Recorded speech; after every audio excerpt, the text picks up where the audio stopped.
Namaskar viewers. It always gives me pleasure to speak to youngsters because there is a lot of positivity, a lot of energy and a lot of enthusiasm. तो ऐसे ही आज एक इतना सुंदर अवसर मुझे मिला है और सब लोग उन्हें जानते हैं। मैंने जब उनका प्रोफाइल देखा सोशल नेटवर्क पे तो मुझे लगा कि I think I am not talking to her first time, many people know her already.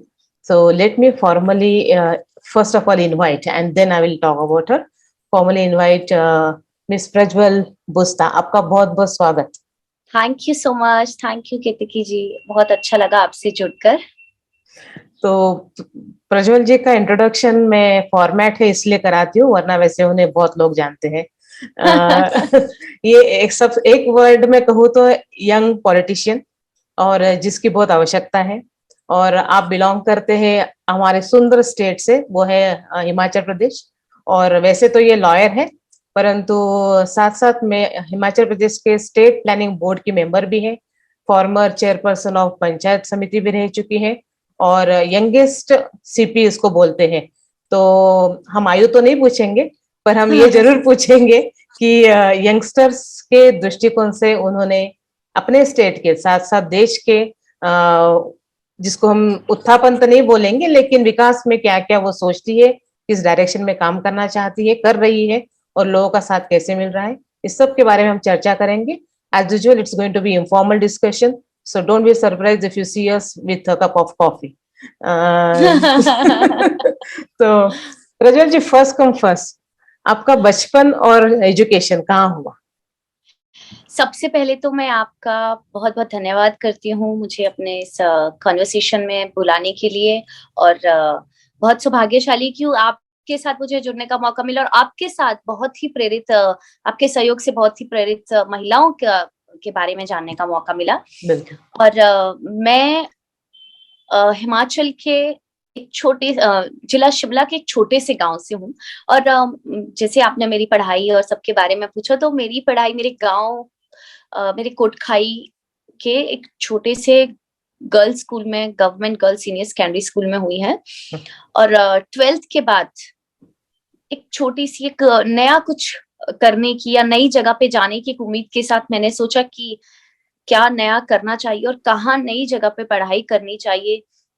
तो इस उम्मीद के साथ मैंने शिमला की तरफ रुख किया गांव से। तो पहली बार कॉलेज की पढ़ाई के लिए मैं शिमला गई और मैंने वहां से कॉलेज की पढ़ाई की। फिर उसके बाद मैं हिमाचल प्रदेश विश्वविद्यालय से मैंने वकालत की पढ़ाई की। फिर मास्टर पॉलिटिकल साइंस पे हिमाचल यूनिवर्सिटी से, और अभी मेरा मास्टर लॉ चल रहा है कुरुक्षेत्र यूनिवर्सिटी से। तो बस इतनी सी पढ़ाई की है। अच्छा, तो प्रज्वल जी, क्या है ना कि जब ये एज होता है, जब आप पढ़ रहे हो, तो बहुत सारे क्षेत्र आपको एक्सपोजर मिलता है और वहीं से आपका करियर शुरू होता है। आप चूज करते हो कि आपको किसमें रुचि है और कहाँ आप जा सकते हो। तो लॉ की पढ़ाई करते करते पॉलिटिक्स में कैसे आना हो? पहले तो मुझे ये भी पता नहीं था कि मुझे 12th के बाद क्या पढ़ाई करनी है, क्योंकि मैं एक छोटी से जहाँ गांव में एक जगह पे रहती हूँ और वहाँ इतनी ज्यादा एक्सपोजर नहीं है, कि इतना ज्यादा नहीं था कि कहाँ पर क्या करना चाहिए, किस फील्ड में आगे जाना चाहिए, किस फील्ड को चूज करके मैं अपने करियर को लेकर आगे बढ़ूं।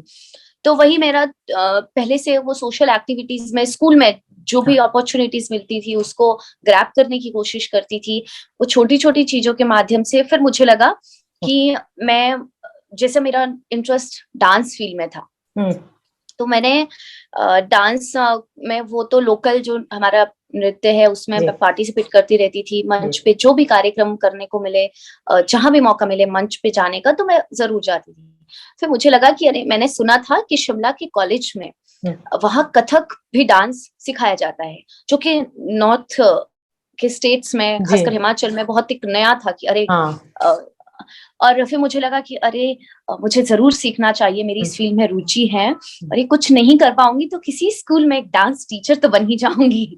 तो इस उम्मीद से मैंने कॉलेज में पढ़ाई करने के लिए, वहां पे मैंने ग्रेजुएशन में डांस भी मेरे पास सब्जेक्ट था। और फिर जब वो पढ़ाई खत्म होने लगी, डांस भी सब, कॉलेज की पढ़ाई खत्म होने लगी, तो मुझे लगा कि अब आगे भी पढ़ाई करनी है, क्या करूं। तो ऐसे कहीं किसी को मैंने ऐसे बात करते एक दिन गांव में सुना, किसी को पूछ रहे थे कि अरे बेटा तुम क्या करते हो, तूने कहा कि बस मैं तो सर अब इतनी पढ़ाई की है, अब इससे ज्यादा मैं नहीं पढ़ पाऊंगा। तो कहते हैं क्यों, वकालत कर लो, इससे अच्छा वकील बन जाओगे, तुम्हारे घर वालों को कोई ना कोई बोल देगा कि अरे उसका बेटा वकील है। फिर मुझे लगा कि अरे मैं भी कर सकती हूँ ये तो, मैं भी जरा इस फील्ड में जाकर पढ़ाई करने की कोशिश करती हूँ बिल्कुल। और सीखती हूँ कि कुछ नया होगा, और एक मेरे परिवार से भी कोई इस अलग सी हाँ। फील्ड में जाएगा। तो सबसे पहले तो I was the first generation जो ग्रेजुएट अपने परिवार में ऐसे हुई। फिर अच्छा, उसके बाद मैंने वकालत भी पढ़ी। वकालत की। तो जो कॉलेज की पढ़ाई थी जी उन्हीं बीच में मैं एक स्टूडेंट ऑर्गेनाइजेशन विद्यार्थी परिषद से जुड़ी जी थी। तो स्टूडेंट पॉलिटिक्स में मैंने कुछ समय काम किया, और उसके बाद मुझे लगा कि अरे ये साथ साथ में अभी गांव से मैं शिमला पढ़ाई के लिए आई थी, तो कुछ एक उम्मीद होती है कि नहीं मैं अपने साथ में कुछ और करूं, ताकि मैं अपना एक्स्ट्रा जो खर्च है पढ़ाई जी के साथ उसको मैं खुद कर पाऊं। अच्छा, तो फिर मुझे लगा, मैंने डांस ट्यूशंस देना शुरू किया सेकेंड ओके ईयर के बाद में ही, और ट्यूशंस पढ़ाना भी शुरू किया। और फिर उसके बाद मुझे लगा कि अरे अब क्या करूं मैं तो बीच में पॉलिटिक्स में तो एक्टिव थी ही, स्टूडेंट पॉलिटिक्स के माध्यम से। वो कहीं ना कहीं जब हमें कहा जाता था कि अरे ये विद्यार्थियों की, हमारे सहयोगियों की मांगे या हमारी मांगे थी, जो प्रशासन के पास में, कॉलेज एडमिनिस्ट्रेशन के पास में रखना, फिर वो प्रोटेस्ट, वो डिबेट्स और वो सब चलते रहते थे, तो एक इंटरेस्ट जागता गया।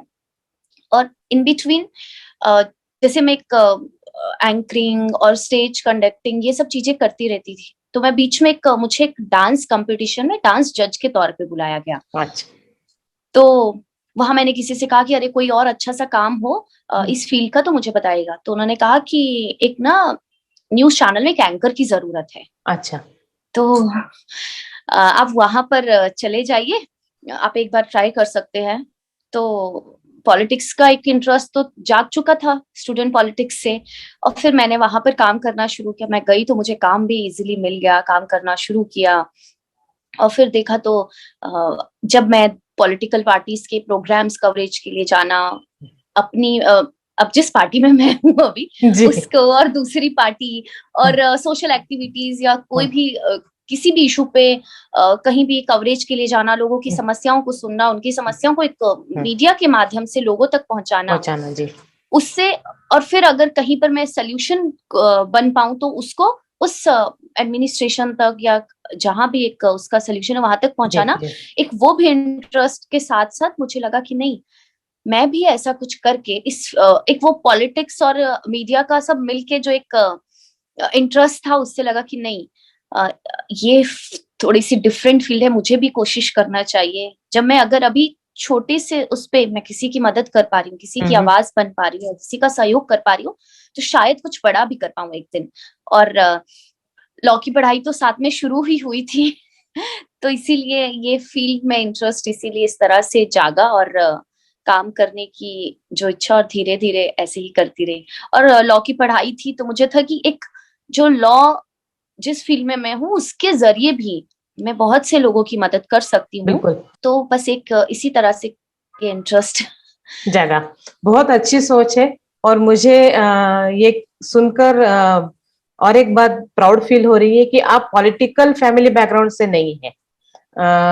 और जनरली क्या होता है ना, एक वो परिवार होता है जिसमें ऑलरेडी कुछ पॉलिटिकल या राजनीति का वातावरण होता है, और वहां से यदि कोई आता है तो शायद उसके लिए रास्ता थोड़ा आसान होता है, और थोड़ी पहचान भी होती है। पर आप एकदम नए खिलाड़ी हो, और अपने अपने पैरों पे शुरुआत की है, ये बात अलग सी है। और आपने सही कहा कि वकालत की पढ़ाई जो आप कर रहे हैं उसका आपको जरूर जरूर बहुत फायदा होगा, क्योंकि जो आप कह रहे हैं कि जो कंसर्न्स आप रेज करोगे उसके साथ यदि लीगल बैकग्राउंड भी आपके साथ हो तो that becomes more impactful, more effective. Exactly that's really wonderful approach, उसमें तो कोई ये नहीं है। एक ऐसा होता है ना कि अभी हम बहुत सुन रहे हैं, अभी आप भी मीडिया में रह चुके हो, कि हमारा जो देश है वो ऑलमोस्ट 40 to 50% यंगस्टर्स का बना हुआ, युवाओं का देश बोलते हैं हम हमारे देश को। तो इसके साथ दो चीजें आती है कि जब हम बोलते हैं युवाओं का देश है तो उसके साथ एक पॉजिटिविटी आती है, एनर्जी आती है, बहुत ज्यादा एंथुजियाज्म आता है जैसे मैंने कहा। साथ साथ में कहीं उसमें एक थोड़ा इम्पल्सिवनेस भी आता है, थोड़ा अनुभव की भी कमी होती है और जिसको हम विजडम बोलते हैं उसकी भी कमी होती है। तो जोश जोश में चीजें लड़के की लड़कियां करने उतर जाते हैं, पर उन्हें वो अभिमन्यु वाली स्थिति हो जाती है कि उन्हें ये नहीं पता होता है कि आगे क्या इसको अंजाम मिलने वाला है। तो जब आप राजनीति में जब आपने कदम रखा है, आपका स्वागत कैसे हुआ?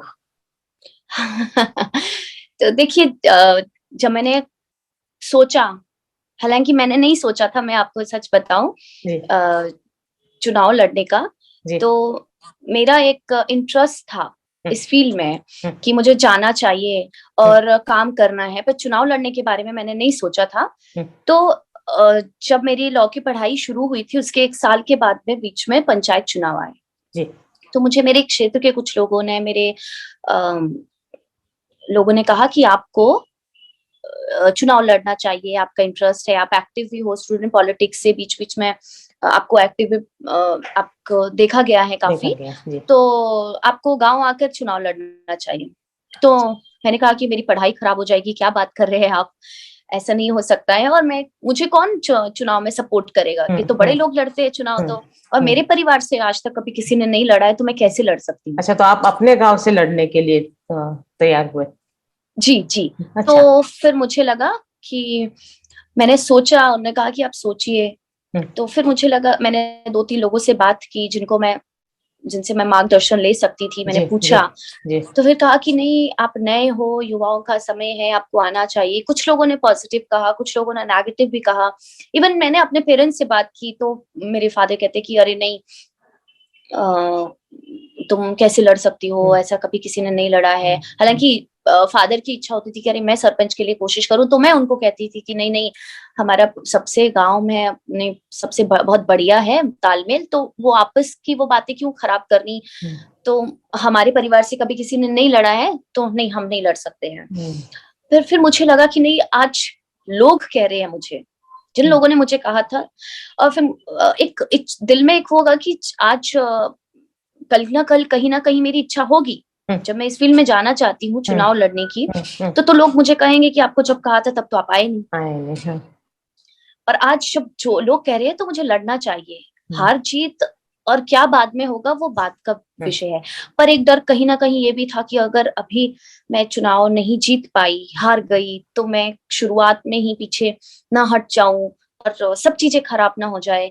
कुछ लोगों ने कहा, जब मैंने नॉमिनेशन भी फाइल किया, कि अरे बेटा आप तो अभी नए हो, पढ़ाई करनी चाहिए आपको, क्या करोगे अभी लड़के। फिर कुछ लोगों ने कहा कि अरे आप तो लड़की हो, आप तो यहाँ थोड़ी रहना है हमेशा, कहीं और शादी करके चले जाना है, क्या करोगे, कितना ही समय, 5 साल है, क्या करोगे इसमें।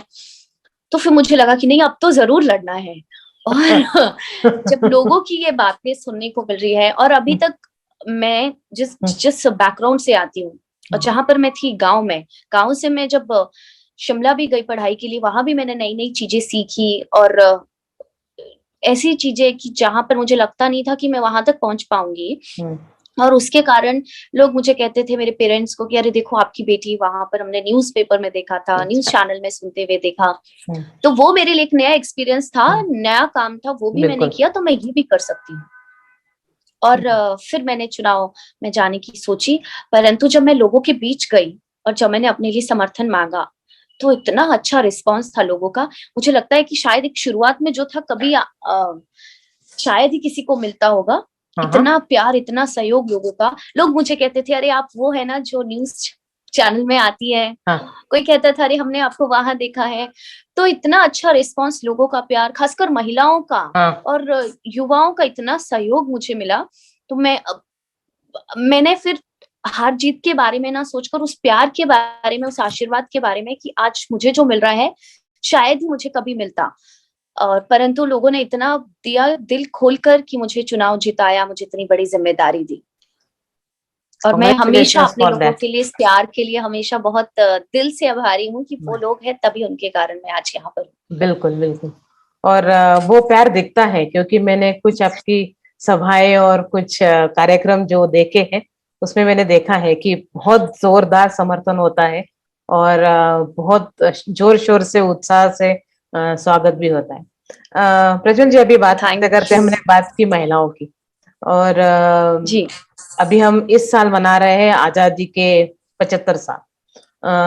तो जी 75 साल होने के बाद आपकी दृष्टि से, जो क्योंकि आप युवा नेता है जैसे मैं बोल रही हूँ, क्या महिलाएं सक्षम हुई है?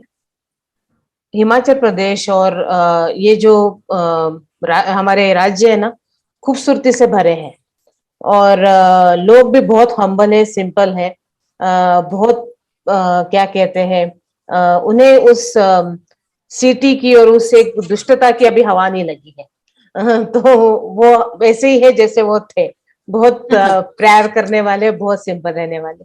और उसमें महिलाएं जो है, उन्होंने कभी भी चार दीवारें अपनी लांदी नहीं है अकेले, और उनका एक्सपोजर बहुत लिमिटेड है। तो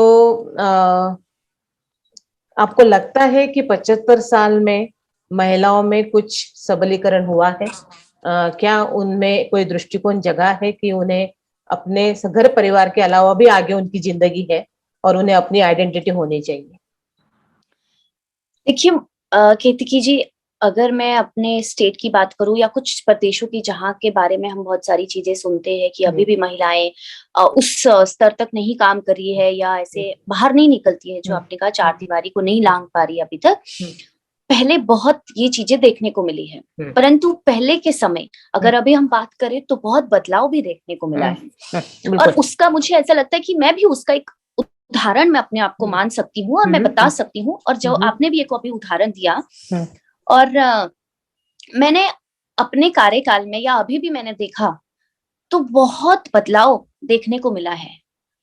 कहीं ना कहीं अभी कमी है कि महिलाएं वो पूरी तरह से आत्मनिर्भर, वैसे तो मैं ये आत्मनिर्भर वुमेन एम्पावरमेंट इसको नहीं मानती हूँ, क्योंकि महिलाएं तो पहले से ही जन्म से वो आत्मनिर्भर है, सक्षम है, और जो अपने परिवार को अकेले संभाल सकती है या अकेले भी अपने जीवन को चला सकती है, तो उसको वो महिला पहले से ही सक्षम है। परंतु कुछ चीजें हैं जिसके बारे में उन्हें अवेयर होने की जरूरत है, जानने की जरूरत है, और अपने जो अधिकार है उनको प्रयोग करने की जरूरत है।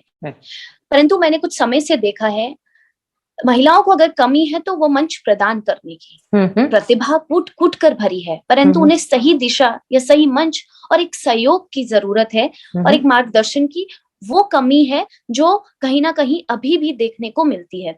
मैंने अपने क्षेत्र में खुद देखा है कि महिलाएं आज, अगर आप मेरे प्रदेशों में देखो तो इतनी महिलाएं पंचायत में चुनकर आई है, आप देश में देखोगे, और अब तो खैर पार्लियामेंट में, विधानसभा में तो है ही, परंतु मैंने ऐसी भी महिलाएं देखी। और कब जब से नई नई योजनाएं सरकार की ओर से या नए नए कार्यक्रम एक दूसरे को देखकर या काम करते हुए हम सीखते हैं, तो ऐसी चीजें मैंने देखी है कि महिलाओं ने अपने स्तर पर शुरुआत करके इतने बड़े बड़े प्रोजेक्ट्स तैयार किए हैं, अपने को सक्षम, साथ साथ दूसरों को भी वो आत्मनिर्भर बनाने के लिए कार्य कर रही है। तो एक जो फाइनेंशियल तौर पे सिक्योर अपने आप को बनाना, फाइनेंशियल तौर पे एक अपने आप को सक्षम बनाने के लिए कुछ प्रयास है, वो उनमें कहीं ना कहीं थोड़ी सी कमी है। और वो कमी किस कारण से है? महिलाओं को वो सही मंच नहीं प्राप्त हो पा रहा है, या उनकी प्रतिभा को वो मंच नहीं प्राप्त हो पा रहा है जो होना चाहिए। अच्छा, वो कमी है। अदरवाइज मुझे लगता है कि पहले के बजाय अभी महिलाओं में बहुत बदलाव आए हैं और बहुत ज्यादा सक्षम हुई है। तो किस तरह का मंच या किस तरह का सपोर्ट आप उन्हें देना चाहोगे एज अ लीडर? मैं अपने तो जैसे कि मैं अगर अपने क्षेत्र की बात करूं तो मैंने कुछ समय पहले बहुत अच्छे अच्छे कार्यक्रम महिलाओं के लिए अपने क्षेत्र में करवाए।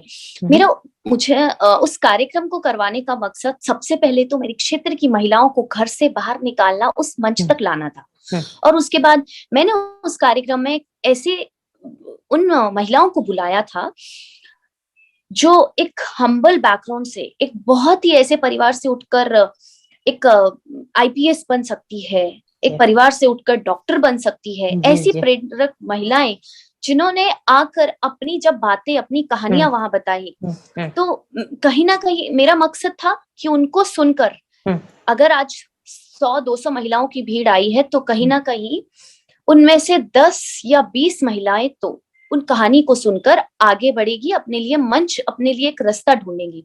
और जब मैंने देखा तो उस आज तक के अभी तक का सबसे बड़े वो कार्यक्रम मेरे क्षेत्र में हुए हैं। और मेरे जो छोटे छोटे मेरे क्षेत्र में सेल्फ हेल्प ग्रुप, महिला मंडल्स बने थे, और जो छोटे छोटे इनिशिएटिव के साथ में अपने जो भी नए स्टार्टअप के साथ में काम कर रही थी, और उन्होंने अपनी जो भी उन्होंने काम किए थे, उन्होंने वो एग्जीबिशन के माध्यम से वहां रखा, और लोग उनके उस एग्जीबिशन में आए, लोगों ने उनकी चीजों को देखा, सराहा, खरीदा, जो भी उन्होंने प्रोडक्ट्स तैयार किए थे। और बाहर से भी कुछ मैंने ऐसे लोगों को बुलाया था कि जो बाहर, एक मेरी दोस्त है राजस्थान से, वो भी बहुत अच्छा एक स्टार्टअप उन्होंने शुरू किया था गांव की महिलाओं को रोजगार देने के लिए। तो उनको मैंने अपने क्षेत्र, अपने गांव में बुलाया। जब उनसे वो लोकल महिलाएं मिली और देखा कि अरे, जहां पर सुविधाओं की कमी है वहां भी वो ऐसा कर सकती है, हमारे पास ये सुविधा होकर हम भी ऐसा कर सकते हैं। तो ये छोटी छोटे प्रयास से उन्होंने नया कुछ सीखा और किया।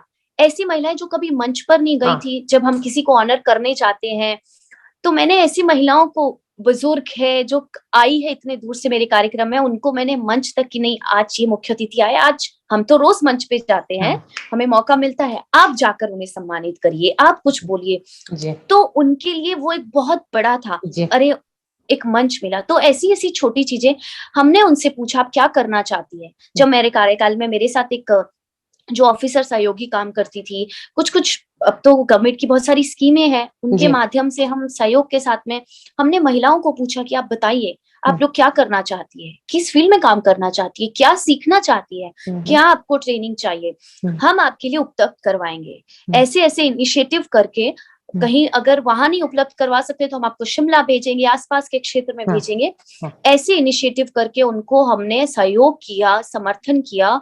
और आज आप देखेंगे कि दिवाली हो, होली हो, कोई त्योहार हो, महिलाएं खुद के स्टार्टअप से सिलाई, बुनाई और छोटी छोटी चीजें जो है, जो इजीली उपलब्ध होकर, अपने जिसपे कोई खर्च ना हो, अपने क्षेत्र में वो काम करके, अभी आप देखते कोरोना काल में महिलाओं ने घर पे ही सारी सैनिटाइजर, मास्क बनाकर अपने गांव में लोगों को सहयोग किया, मदद की। और जो उन्होंने स्टार्टअप शुरू किया था, उससे जो पैसे, अब उन्होंने जो फाइनेंशियली अपने लिए जो पैसा किया था, उससे उन्होंने लोगों को खाना तक प्रोवाइड करवाया, दवाइयां प्रोवाइड करवाई। तो इस स्तर के बदलाव और ऐसे उनको सहयोग और मंच की जरूरत है, और जो हमने हमेशा से, आज भी कोशिश रहती है, पहले भी रही और आगे भी रहेगी। बिल्कुल। और you definitely nail the point कि उन्हें आप वो सपोर्ट की आवश्यकता होती है प्रज्वल जी, जो उन्हें ये बताए कि आप सक्षम है कुछ करने के लिए। जी बिल्कुल। क्योंकि घरों में या समाज में ये सुना जाता है कि तुम नहीं कर पाओगी, तुमसे नहीं होगा, तुम घर संभालो, तुम बच्चे संभालो। और महिलाओं की भी कहीं ना कहीं वो मानसिकता हो गई है कि नहीं ठीक है, I am happy, my husband is earning, I can look after my family, I am okay. तो ये मानसिकता बदलनी है पहले से। बिल्कुल, वो सब चीजें पहले से चलती आ रही है, और आज भी पढ़ा लिखा समाज हम बोलते हैं, बहुत ज्यादा हम फॉरवर्डेड हो गए हैं, पर कहीं ना कहीं फिर भी वो बातें एक महिला को सुनने को मिलती है। परंतु वो सिर्फ फर्क है एक मानसिकता का और हमारे कदम आगे बढ़ाने का। मैं हमेशा इस बात को मानती हूँ कि अगर देर होती है हमारी अपनी सोच को बदलने की और अपनी इच्छा शक्ति को जगाने की, अगर हम एक कदम घर से बाहर निकलते हैं तो हमारा साथ समाज देता है, घर, परिवार और समाज हमारा सहयोग करता है। बिल्कुल। और आपको ऑप्शंस है, आपको थोड़ा सा आगे बढ़ने की आवश्यकता है। बिल्कुल। अच्छा, अभी आपने इंफ्रास्ट्रक्चर दे दिया, उनको आत्मनिर्भर बना दिया और वो अपने पैरों पर भी खड़े हो गए, लेकिन एक बहुत बड़ा प्रश्न अभी भी रहता है, विमेन सेफ्टी। क्योंकि हमारे बुजुर्ग ऑलवेज दे कैन आर्ग्यू कि we don't allow women to go out because they are not safe. Okay, and they are not so completely wrong either, because हमने बहुत सारे ऐसे एग्जाम्पल्स देखे हैं।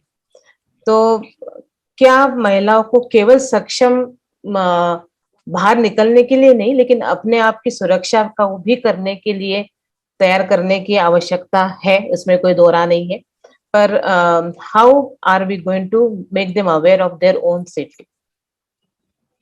तो देखिए, सक्षम होना एक अलग बात है और अपने आप को सुरक्षित रखना अलग बात है। और उसके लिए भी जैसे सक्षम होने के लिए हमें एक रास्ता, एक हमें सहयोग, मार्गदर्शन की जरूरत है। एक तो वैसे ही हमें सुरक्षित होने के लिए भी जी, कहीं ना कहीं कुछ सहयोग की जरूरत है, और कुछ हमारी मानसिकता को, और कुछ हमें नया सीखने की जरूरत है। बिल्कुल। जब हम वुमेन सेफ्टी की बात करते हैं, हमारे लिए बहुत सारी चीजें बनी हैं वुमेन हुँ, सेफ्टी को लेकर। नई हुँ, नई अब चीजें समय के साथ आ रही साथ है। हुँ, सरकारें भी ला रही है, जी, सुरक्षा के जी, इंतजाम जी, किए जा रहे हैं। आप देख रहे जी, हैं पहले के बजाय कुछ ऐसी जगहें जहां पर हम, आप अगर यूपी की बात करें हाँ, कि कहाँ कितने महिलाओं पे अत्याचार होते हुँ, थे, हुँ, कितनी महिलाएं बाहर तक नहीं निकल पाती थी घरों से, परंतु आज वहां भी असुरक्षित थी। बदलाव देखने को जी, मिला। जी, सुरक्षित कहीं ना कहीं महसूस करती है। जी, एक नेतृत्व की भी बात होती है, बिल्कुल, आपको कैसा नेतृत्व मिलता है। जी, परंतु साथ में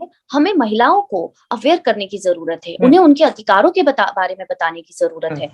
और हमें अपनी सुरक्षा कैसे करनी है, ये हुँ, हमें कहीं ना कहीं जानने की जरूरत है कि क्या हमारे लिए सही है, क्या गलत। वो हमें खुद तय करना है, किसी दूसरे के बातों पे आकर कि नहीं आप इस रास्ते से मत जाइए, यहाँ पर आपको सेफ्टी नहीं है। जी, जी, जी, परंतु क्यों सेफ्टी नहीं है, उस बात को भी तो जानने की जरूरत है। और अगर क्या कारण है उसका, उस कारण को कैसे उसका समाधान किया जाता है, ये बात हमें जानने की जरूरत है। हमारे क्या अधिकार है, क्या कानूनी तौर पे हमारे अधिकार है, क्या हमारे लिए सुविधाएं बनी है, जी, उसको जानने की जरूरत है।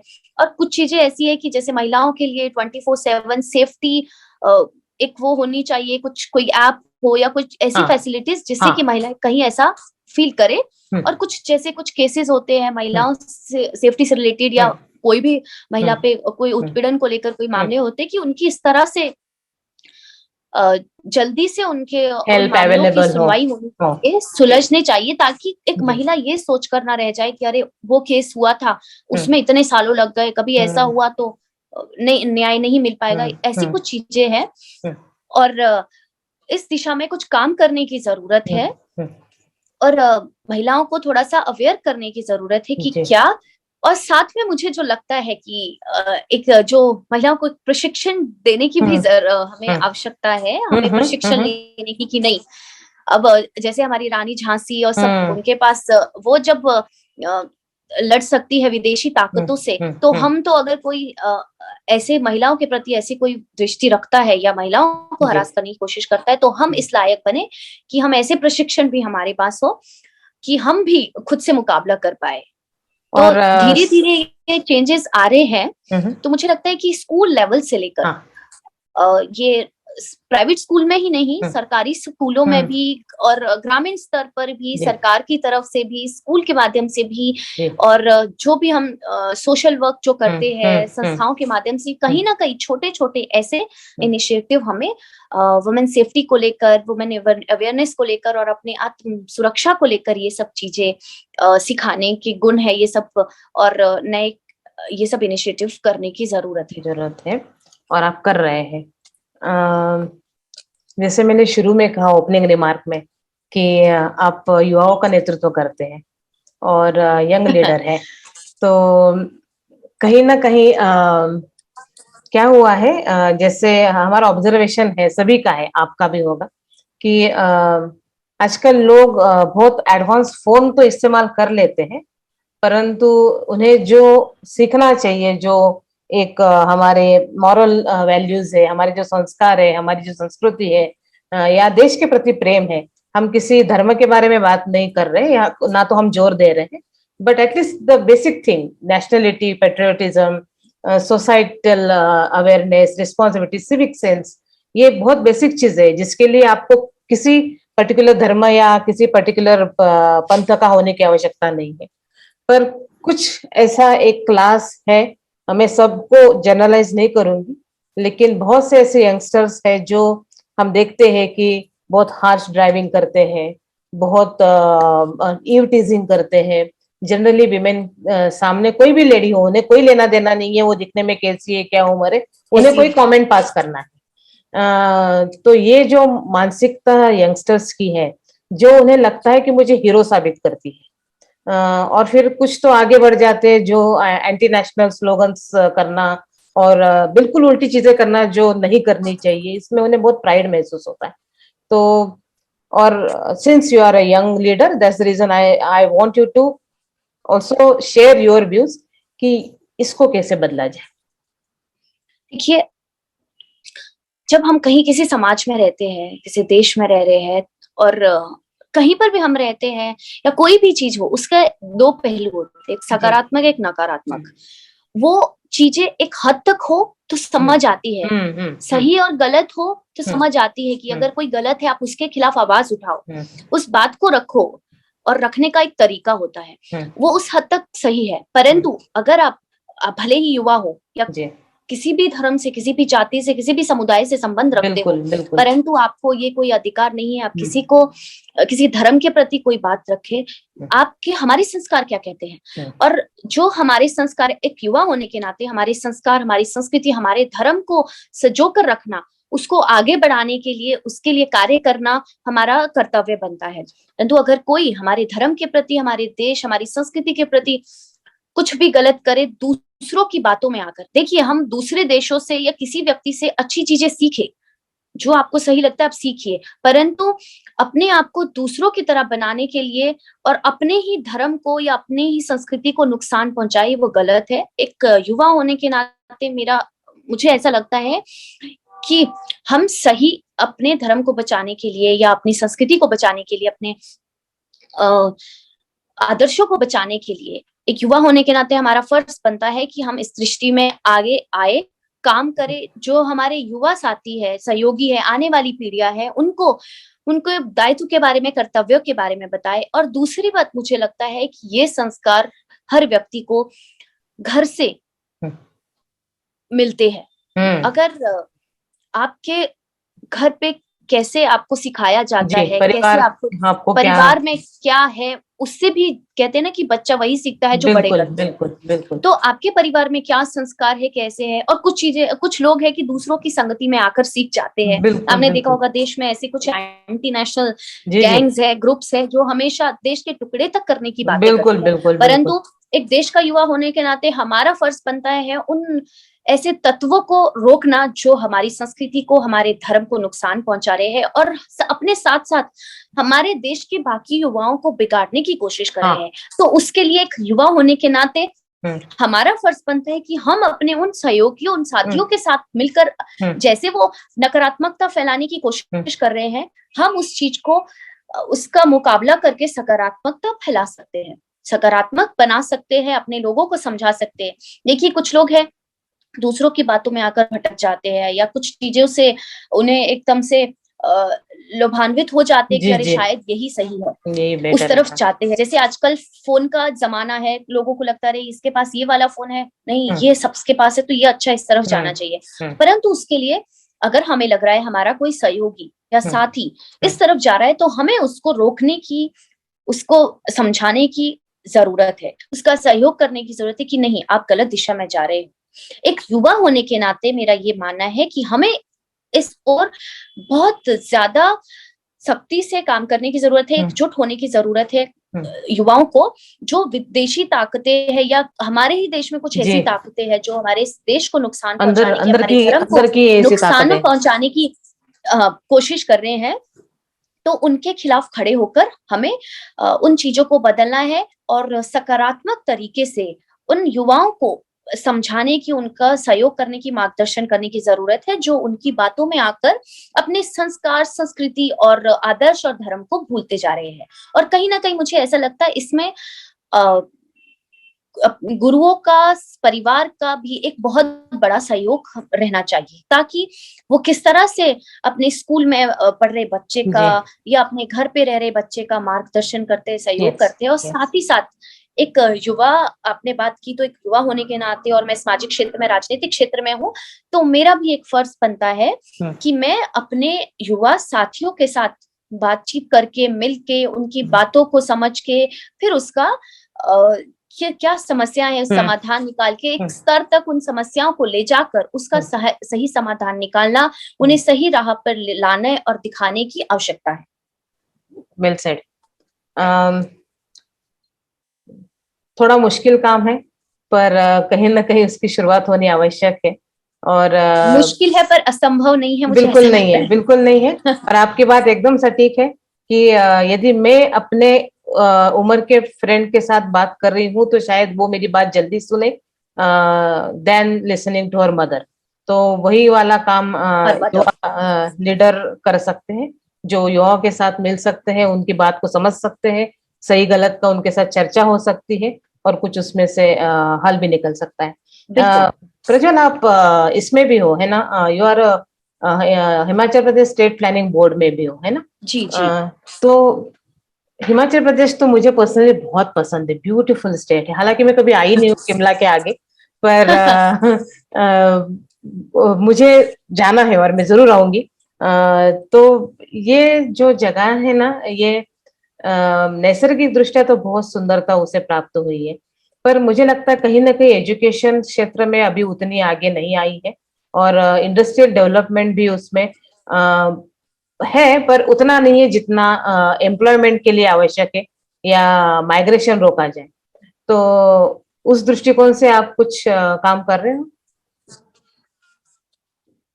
देखिए, हमारा मैं जिस अगर आपने प्लानिंग बोर्ड की बात की कि योजना बोर्ड की, तो हमारा दायित्व होता है जो एक नए आइडियाज है, क्या हम स्टेट में नया कर सकते हैं उसको सरकार तक पहुंचाना, पहुंचाना, जी सरकार के समक्ष रखना। जी। और देखिए, हिमाचल पहले के बजाय बहुत ज्यादा डेवलप स्टेट है, और बहुत खूबसूरत तो है ही, और एजुकेशन की दृष्टि से बहुत अच्छा है। आप देखेंगे तो बहुत पढ़े लिखे युवा हैं, परंतु अगर कमी है तो एक जो मुझे लगता है रोजगार की जी। एक अपॉर्चुनिटी, एक इंफ्रास्ट्रक्चर जो कि हिमाचल में नहीं है, जिसके लिए लोगों को बाहर जाना पड़ता है दूसरे स्टेट में काम करने, वो कहीं ना कहीं थोड़ी सी कमी है। और साथ में पर्यटक की दृष्टि से बहुत नए नए अच्छे काम हो सकते हैं, और स्पेशली जो मुझे लगता है कि जल आधारित पर्यटन हमारे वहां पे बहुत ज्यादा, जैसे बड़े बड़े बांध है, डैम्स है,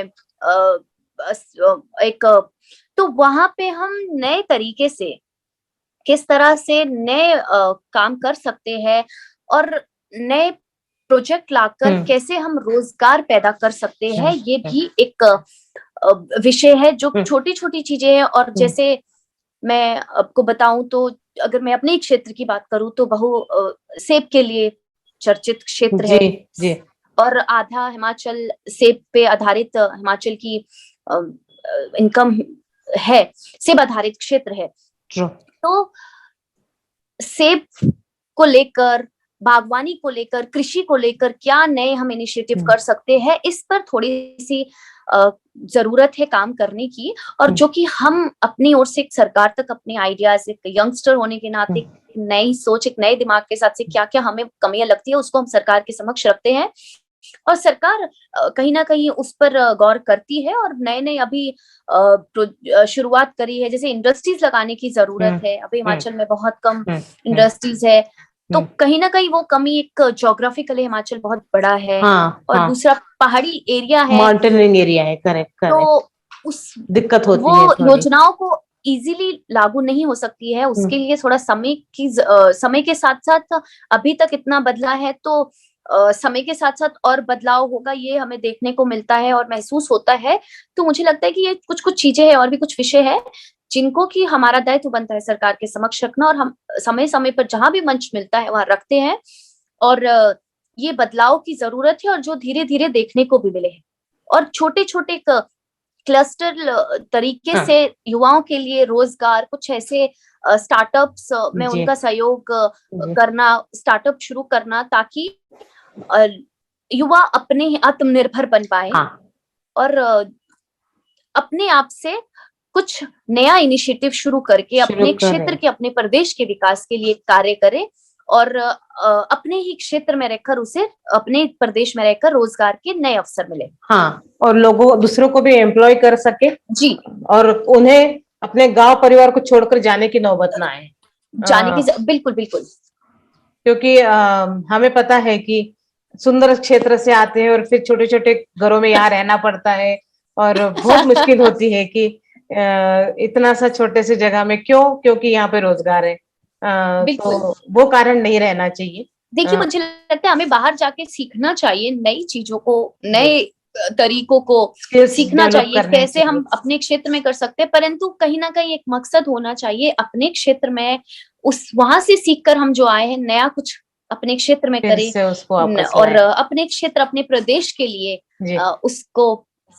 जी। जी, बिल्कुल। I think very very good approach, और ये बहुत आवश्यक है। और हिमाचल, जैसे आपने कहा, खेती और पानी, इन दो चीजों से जुड़ी हुई बातों का बहुत वहां पे महत्व है, और बहुत आसानी से इम्प्लीमेंट हो सकती है, और जो इंटरनेशनल लेवल तक आप ले जा सकते हो, यदि उनको सही डायरेक्शन और स्किल्स प्राप्त हो तो। अम, जी। दूसरा प्रश्न इससे जुड़ के ये आता है कि शिक्षा, क्योंकि अभी जो न्यू एजुकेशन पॉलिसी आई है, जी। जो कि बहुत नाइसली ब्यूटीफुली उसको डिजाइन किया है, उसका उद्देश्य ये है कि लड़कों को, बच्चों को, नॉट लड़कों को, यंगस्टर्स को उनके मन का पसंद का ट्रेनिंग लेने की सुविधा हो, और उन्हें वो रिस्ट्रिक्शन ना हो कि मैं ये सब्जेक्ट पढ़ रहा हूँ तो मैं ये ना पढ़ पाऊँ, और मैं दूसरा हाइब्रिड कुछ ना कर पाऊँ, क्योंकि उन्हें साथ साथ कुछ अपनी खुद का छोटा मोटा ही सही व्यापार वो अपने जगह में शुरू कर सकते हैं, ये उसके पीछे उद्देश्य है। क्या उस पॉलिसी का लाभ आपको लगता है कि हिमाचल में आपको देखने को मिलता है? देखिए, मुझे लगता है कि बिल्कुल हमें देखने को मिलेगा, और जो युवा, युवतियाँ किसी भी क्षेत्र में काम करना चाहती है, उन्हें जब वो पढ़ाई उस क्षेत्र में वहीं पर हम्म, अपने क्षेत्र में उन्हें उसका माध्यम वो पढ़ाई करने को मिले, हम्म, सीखने को मिले, तो ऑफ कोर्स इसका मुझे लगता है कि युवाओं को बहुत फायदा होगा, और जिससे सीखकर युवा अपने ही क्षेत्र में, अपने ही प्रदेश में नए अपने इनिशिएटिव जो भी वो करना चाहते हैं शुरू करेंगे, और अपने आप को आत्मनिर्भर बनाने के लिए काम करेंगे। तो मुझे लगता है कि बिल्कुल युवाओं को इसका बहुत भरपूर सहयोग, हिमाचल में नहीं पूरे देश में जी, जी, युवाओं को इसका बहुत सहयोग मिलेगा। मिलेगा। तो जब 2016 में आपने एक्टिव पॉलिटिक्स में एंट्री की, am I right? 2000 पॉलिटिक्स में तो इलेक्ट्रो पॉलिटिक्स के माध्यम से आप कह सकते हैं, पर उससे पहले से भी मैं कहीं ना कहीं अपने क्षेत्र में, अपने जो वहाँ राजनीतिक दल, जो हमारे नेता जिनके साथ काम जी, करना शुरू किया कुछ, और उससे पहले स्टूडेंट पॉलिटिक्स में जी, तो थी ही। जी, जी, तो पहले स्टूडेंट पॉलिटिक्स में, फिर मीडिया, तो इस तरह से वो थोड़ा सा एक्टिवली सोशल एक्टिविज्म मैंने किया। तो वो कहूंगी, और पॉलिटिक्स तो 2016 से ही। है ना? तो जी। हम वो पहले वाला तो चलो, वो वाला समय आपका, मैं कहूंगी, बडिंग समय था, जब आप बन रहे थे। 16 से लेके 21 तक ऐसा कोई अनुभव है जो आप हमारे साथ शेयर करोगे, जहां आपको बहुत ही गर्वित महसूस हुआ कि हाँ, मैंने ये काम बहुत सुंदर किया? हो सकता है वो बहुत बड़ा व्यक्ति ना हो, बहुत बड़ा इवेंट ना हो, वो जिसने आपको बहुत खुशी दी हो। मैं अगर ऐसे बात करूं तो सबसे पहले तो ऐसे कोई एक नहीं, बहुत सारे हाँ, ऐसे इंसिडेंट्स है, होंगे। ऐसी जी, जी, बातें हैं, ऐसी चीजें जी। हैं जहां मुझे सच में बहुत गौरवान्वित महसूस, और उसके बाद से मुझे आज भी हम्म, कोई दिन ऐसा नहीं है कि जब कोई ना कोई व्यक्ति मुझे वो महसूस नहीं करवाता हम्म, है, तो हम्म, मुझे ऐसा लगता है कि मैंने इस फील्ड को चुनकर शायद सही भगवान किया ने है। मेरे लिए, हम्म, लाइक ब्लेसिंग्स, गॉड ब्लेसिंग्स, कि मैं इस फील्ड में मैं आई हूँ, हम्म, और इस ऐसे एक परिवार से कि जहाँ कभी सोचा नहीं था। हाँ, तो बहुत सारे ऐसे इंसिडेंट्स है जिसमें कि मैं सबसे पहले तो वही, जब मैं लोगों के बीच समर्थन के लिए गई, और लोगों ने जब मुझे चुनाव जिताकर भेजा, और जो प्यार लोगों का होता था देखने को मिला। और मुझे एक याद है, मैं एक गांव में गई थी कार्यक्रम में, तो वहां सब लोग ऐसे बैठे थे। तो जैसे हमारे क्षेत्र में क्या है कि लड़कियां पैर छूती है अपने से जी, बड़ों के, जी, और कुछ जगह पे मैंने देखा कि नहीं, लड़कियों से पैर नहीं हाँ, छूने को हम्म, नहीं अलाउ है। हम्म, तो जब मैं ऐसे लोगों से मिलती थी, तो मुझे नहीं, स्टार्टिंग में नहीं पता था, किसी गांव में जाती थी, अरे ये कौन है, हम्म, ये किस परिवार से है, या किस हम्म, समुदाय से है। तो मेरे लिए सब एक हम्म, समान है, और आज भी हम्म, हमेशा से, अगर वो बुजुर्ग है तो मेरे, अगर मेरी दादी है तो मेरी हम्म, दादी की लिए, जैसे मेरे घर पे मेरी दादी है या मेरी हम्म, माँ है, मेरे लिए सब एक उस बराबर है। और मेरे so I have 6 sisters, so we are 6 sister 1 brother. तो मेरी छोटी बहन है, अगर कोई गांव में छोटा बच्चा है छोटी बहन के बराबर है, तो मेरे लिए वो मेरी छोटी बहन है। तो जब मैं उनसे मिलती हूँ, और एक दिन मुझे याद है कि एक महिला ऐसे रोने लगी, तो कहती है कि आज तक कोई हमसे ऐसे नहीं मिला। हाँ और तो मुझे ऐसे इतना अच्छा लगा जी सुनकर और देखकर कि अरे ऐसा क्यों उन्हें महसूस हुआ कभी भी, कि उनसे कभी ऐसे कोई नहीं मिला।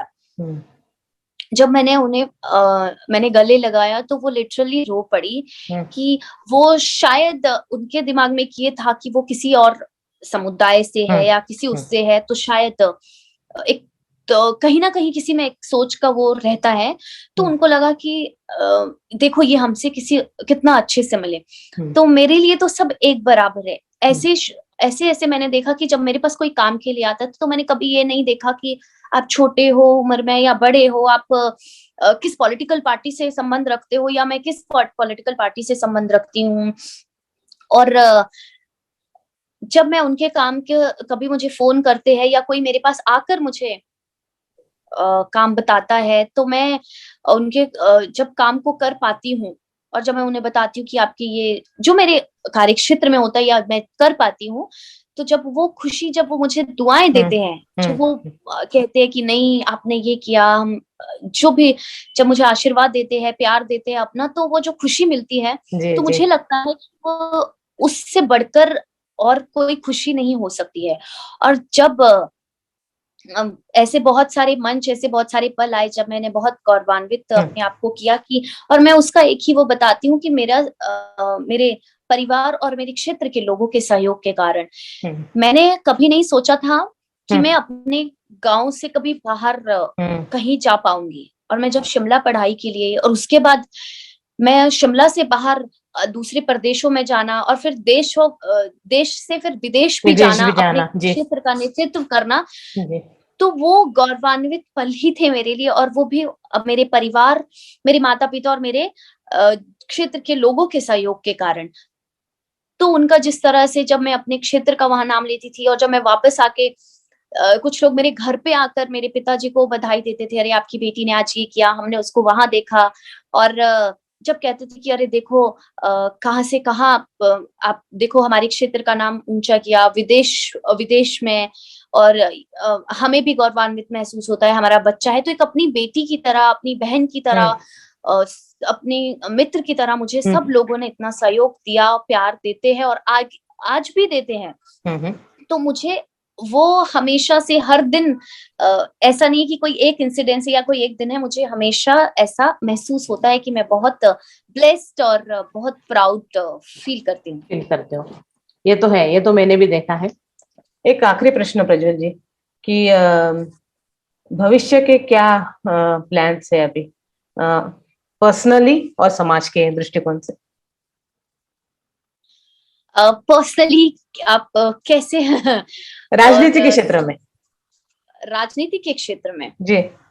देखिए, मैंने कभी भी प्लान वे में, आपको मैंने अपनी सारी जर्नी बताई, अगर मैं पॉलिटिक्स की बात भी करूं तो मैंने कभी हम्म, प्लान वे में काम नहीं किया है। हम्म, परंतु मैं एक विश्व के सबसे बड़े पॉलिटिकल पार्टी से जी जुड़ी हूँ, एक कार्यकर्ता हूँ, पहले जी कुछ पदों पे काम कर चुकी हूँ, और एक सोशल एक्टिविस्ट होने के नाते और पहले जनप्रतिनिधि भी रही हूँ। हम्म, तो उसके नाते एक जो मैंने काम शुरू किया है, जी तो मुझे ऐसा लगता है कि कोई, अगर आप कोई बदलाव समाज में लाने की कोशिश करते हैं, जी या किसी को अपने माध्यम से किसी का सहयोग करके उन्हें एक मंच प्रदान करने की कोशिश करते हैं, और अपने क्षेत्र के, समाज के विकास में कोई योगदान देना चाहते हैं, तो हमेशा आपको कोई पद नहीं मिल सकता है। हम्म, जरूरी नहीं है कोई पद हमेशा मिले, और जरूरी नहीं है आपको हमेशा पद के साथ ही आप काम हम्म, कर सकते हो।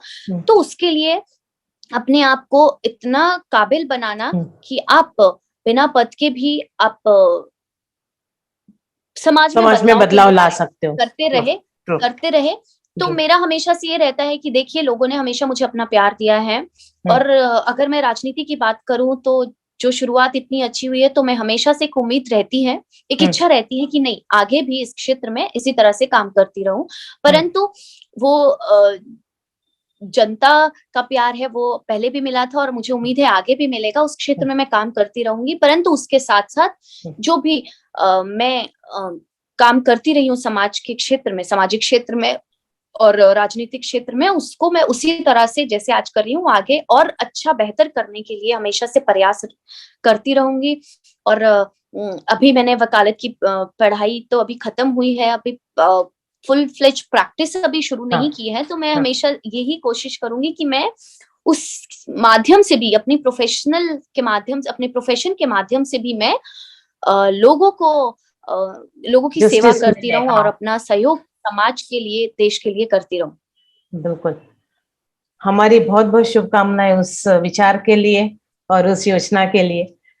थैंक यू, बहुत बहुत धन्यवाद कीर्ति जी। जी प्रज्वल जी, एक आखिरी प्रश्न।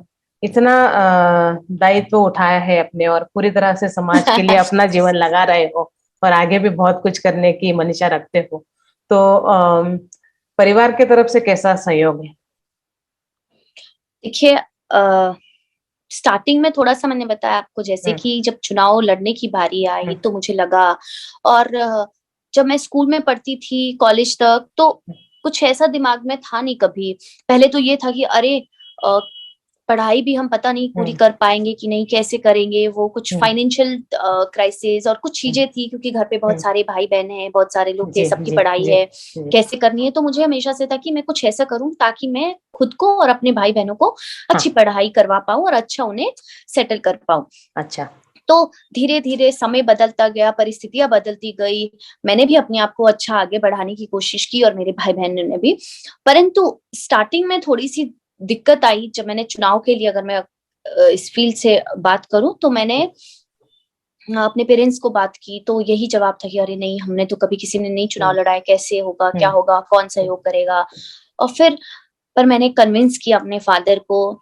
इस मामले में हमेशा से मैं बहुत ब्लेस्ड रही हूँ कि मेरे पिताजी ने, हालांकि सब लोग कहते थे अरे इतनी सारी लड़कियां हैं इसकी, कैसे ये करेगा, कैसे इनकी पढ़ाई करेगा, कैसे इनकी शादियां करवाएगा, कैसे आगे बढ़ाएगा। और दूसरा, वो लड़कियों को लेकर दृष्टिकोण रहता है लोगों का कि अरे कैसे संभालेगा, इतनी सारी लड़कियां हैं।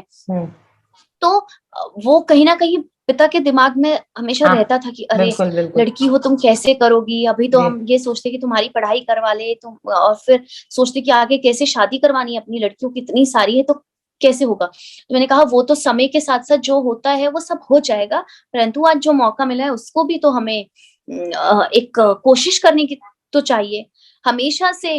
मेरा हमेशा से ये सोच थी, और मैं ये भी कहती थी कि जैसे मेरे पिताजी अभी भी आजकल कभी कहते हैं कि अरे तुम्हारा एक भाई है, उसको कहाँ बाहर तुम पढ़ाई के लिए भेजने की हमेशा सोचती हो, यहाँ पर अपना बागवानी का जो है इतना सब है, कौन संभालेगा, इसी ने तो संभालना है। तो मैं हमेशा से इस बात पे हमारी बहुत विवाद होता है कि अरे वो पढ़ाई करने के बाद भी उसको संभाल सकता है जी, अच्छी पढ़ाई करेगा उसके बाद संभाल सकता है।